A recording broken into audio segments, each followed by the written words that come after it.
ஆவியின் வரம் இரட்டிப்பாய் கிடைப்பதற்கு நமக்குள்ள ஒரு ஆவல் இருக்கணும், உங்களுக்குள்ள ஒரு ஆவல் இருக்கணும். ஸோ ஜெபம் பண்ணினா பத்தாது, ஆசைப்பட்டா பத்தாது, அதுல கவனம் செலுத்தினால் பத்தாது, நீங்களும் செயல்பட வேண்டும்.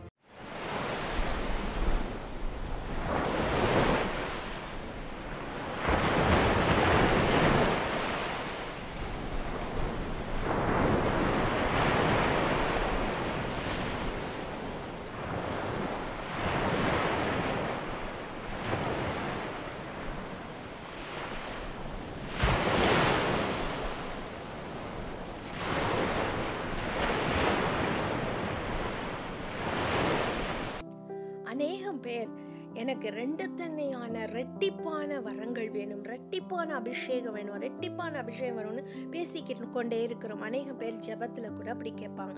ரெட்டிப்பான அபிஷேகம்னா என்ன?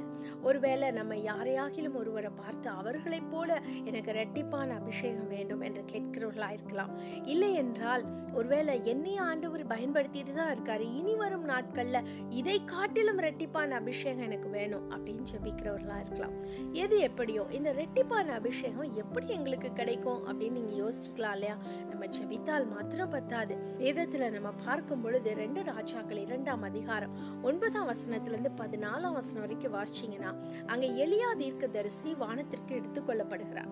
அப்ப எலியா தீர்க்கதரிசி எடுத்துக்கொள்ளப்படும் பொழுது எலிசாவிடத்துல பார்த்து என்ன கேட்கிறார், உனக்கு என்ன வேணும், நான் உனக்கு என்ன செய்யணும் அப்படின்னு சொல்றார். அப்ப எலிசா வேற எதுவும் கேட்கல, எனக்கு உம்முடைய ஆவியின் வரம் ரெட்டிப்பாய் வேண்டும் என்று கேட்கிறார். சோ முதல்ல அந்த ஆவியின் வரம் ரெட்டிப்பாய் கிடைப்பதற்கு நமக்குள்ள ஒரு ஆவல் இருக்கணும், உங்களுக்குள்ள ஒரு ஆவல் இருக்கணும்.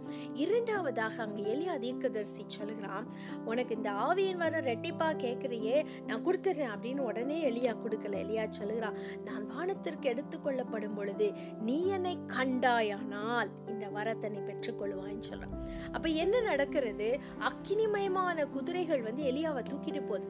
இங்க சுற்றிலும் எலிசாவிற்கு ஒரு நிச்சயமா ஒரு பயம் வந்திருக்கும். என்ன பயம் வந்திருக்கும்? திடீர்னு கூட நடந்து போயிட்டே இருக்கிறவர் போயிட்டாரே அப்படின்ற ஒரு பயம் இருக்கும், அல்லது நம்ம இனிமேல் தனியா இருக்க போறோமே அப்படிங்கிற ஒரு கலக்கம் இருந்திருக்கும். இப்படி எல்லாம் ஒரு டவுட்ஸ் அண்ட் கன்ஃபியூஷன் அண்ட் ஒரு ஃபியர் இருந்தாலும் கூட எலிசா தீர்க்கதரிசி அப்படியே எலியாவையே பார்த்து கொண்டிருக்கிறார்.